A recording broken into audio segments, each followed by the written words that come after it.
જ્યારે કીમો લેતો હતો ત્યારે રોતો હતો, જમવાનું નતું ભાવતું, એ ટાઈમે અમને ખબર નથી કે શું છે. તાવ આવી જાય, ઊંઘે નહીં. એમણે કીધું આ રિઝોલ્વ થઈ શકે છે. 1 વર્ષ ટાઈમ એને પૂરેપૂરો આ કેન્સર પાછળ આપ્યો, ત્યારે જઈને આ ક્યોર થયું. કેન્સરમાં કેવું છે, તમે જેટલું હારશો તમારી ફેમિલી બી એટલી જ પ્રોબ્લેમમાં જશે. કેન્સર નામ સાંભળીને બધાને ડર લાગશે, એવું નથી કે બે આમ મામૂલી વસ્તુ છે. વિચાર એ જ હતું કે હું શું કરીશ આગળ ફ્યુચરમાં, મારી જોબ કેવી રીતે કન્ટિન્યુ કરીશ. કહેવાય ને કે બધું ભૂલી ગયા હતા. મને અન્નનળીનું કેન્સર હતું.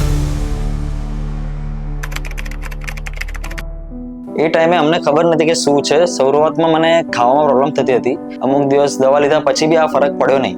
તો એન્ડોસ્કોપીમાં ફાઇન્ડ આઉટ થયું કે એક ગાંઠ છે જે મારા અન્નનળીમાં છે. પછી અમે સીટી સ્કેન કરાયું, પછી રોનક સરની ટીમને મળ્યા, રિપોર્ટ્સમાં બધું જોયું. એમણે કીધું કે હા ગાંઠ છે, એમને ફાઇન્ડ આઉટ કર્યું. એમણે કીધું આ રિઝોલ્વ થઈ શકે છે સિરિયસ છે, બટ બહુ સિરિયસલી થવાની જરૂર નથી. સજેસ્ટ કર્યું કે પહેલા કીમો તરફ જઈશું, સર્જરી કરીને એટલો પોર્શન અમે રિમૂવ કરી દઈશું, જેથી આગળ કોઈ પ્રોબ્લેમ ના થઈ શકે.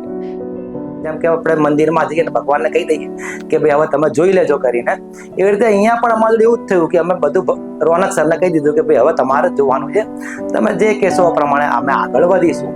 આજે લગભગ સર્જરી થયા અને બી મારે 1.5 વર્ષ જેવું થઈ ગયું છે. તો હું એટલું જ કહીશ કે કેન્સર બીમારી છે, એટલું જ છે કે કેન્સરને તમારે મગજ ઉપર હાવી થવા નથી દેવાનું. એને જેટલું તમે હાવી થવા દેશો એટલું એ તમને પ્રોબ્લેમ કરશે.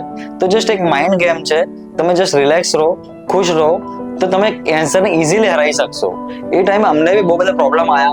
એ ટાઈમે જેમ કે કીમો વખતે બહુ પ્રોબ્લેમ આવે છે, શરીર લૂઝ થઈ જાય, વોમિટિંગ થાય, એ બધા પ્રોબ્લેમ મુશ્કેલીનો સામનો કરવો પડે છે. પણ હિંમત હારવાની નથી. એને માઇન્ડથી દૂર રાખશો, જેટલું તમે સ્ટ્રેસ ફ્રી રહેશો એટલું તમને ઇઝીલી તમે પાસ કરી શકશો. આજે મારે સર્જરી થઈને 1.5 વર્ષ કમ્પ્લીટ થયા છે. હું છેલ્લા 7 મહિનાથી જોબ મેં મારી કન્ટિન્યુ કરી દીધી છે. તમે મેન્ટલી સ્ટ્રોંગ થશો તો બધું તમે કરી શકશો આગળ. એવું નથી કે તમે કંઈ છોડી દેશો પાછળ, કે તમારું જીવન અટકી જશે. બધું પોસિબલ છે થયા પછી. બસ પોઝિટિવ રહેવાની જરૂર છે. હું મારા પરિવાર તરફથી એમનો ખૂબ આભાર માનું છું કે તેમણે અમારા પરિવાર માટે આટલું કર્યું. ખૂબ ખૂબ ધન્યવાદ.